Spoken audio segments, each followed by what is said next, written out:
Hello and welcome. My name is Mauri.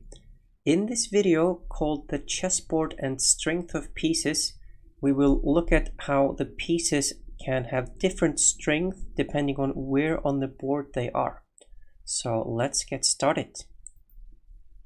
The best part.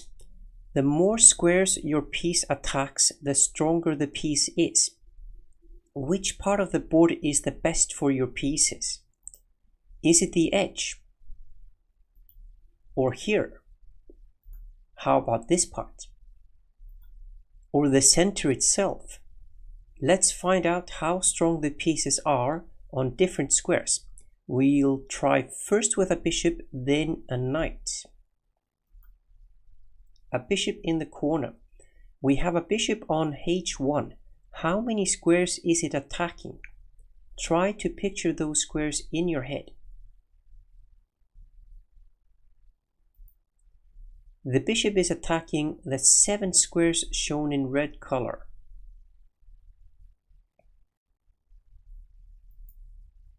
And now on g2, how many squares is the bishop attacking now?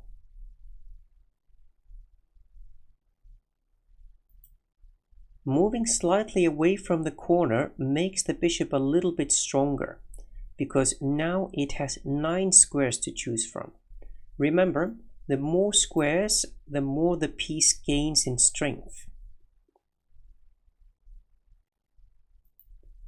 And now on f3, how many squares will that give us?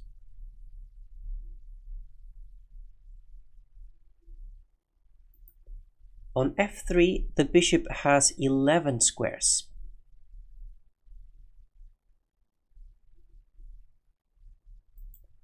Okay, let's go into the center. How many squares is the bishop looking at now?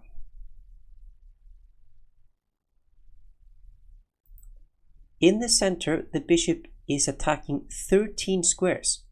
With every step it took from the corner, it gained 2 squares. From 7 in the corner to 13 in the center. Now let's look at the knight. We'll put the knight on h1 just like we did with the bishop at the start. How many squares is the knight attacking from h1? And can you name those squares? A knight in the corner is not very strong and only attacks 2 squares. Those squares are f2 and g3.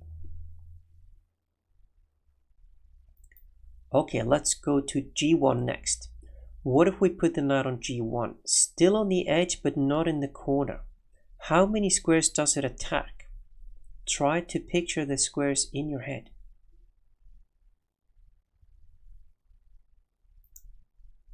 On g1, the knight has 3 squares, a little bit better than the corner.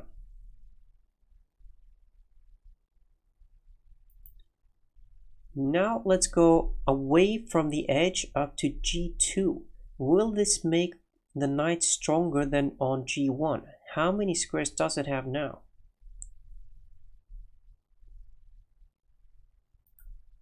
Getting out of the edge was good, because now the knight has 4 squares.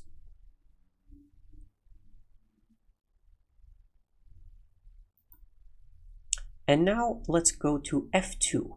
Will being on f2 make the knight stronger than it was on g2? After all, it is further from the corner. How many squares does it have now?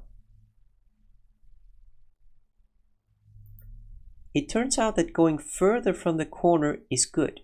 We now have control over 6 squares.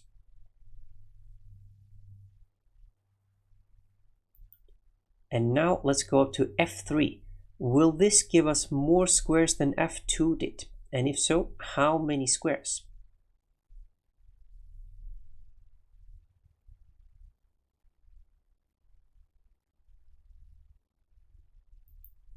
Looks like f3 is good. We have 8 squares. Also note that we are now close to the center.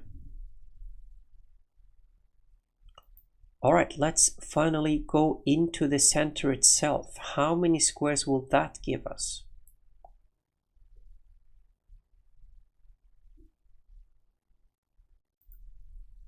In the center, it has the same number of squares as it did on f3, 8.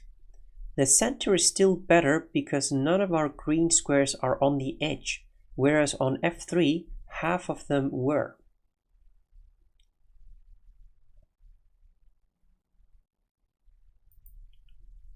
And now other pieces. Try doing this exercise with the king, then the queen, and finally with a rook. Will one of those pieces give us unusual results when it comes to number of squares? Which piece and what is the unusual thing about it? And now let's go over what we've learned in this video. Your pieces are stronger if they attack more squares. Your pieces will usually be strongest in or close to the center. You should therefore fight for the center. The pieces are often weaker on the edge and weakest in the corners, but there are exceptions. And a final piece of advice. Putting your pieces in or around the center is often a good idea. Just don't march your king there too early in the game. He might get checkmated. So save your king for later. Save your king for the end game. You can find this tutorial and more chess material on my chess website Restless Nights and on my YouTube channel Indeedio Chess. Or maybe you're already there. Well, thanks very much for watching and see you in the next video. Bye bye.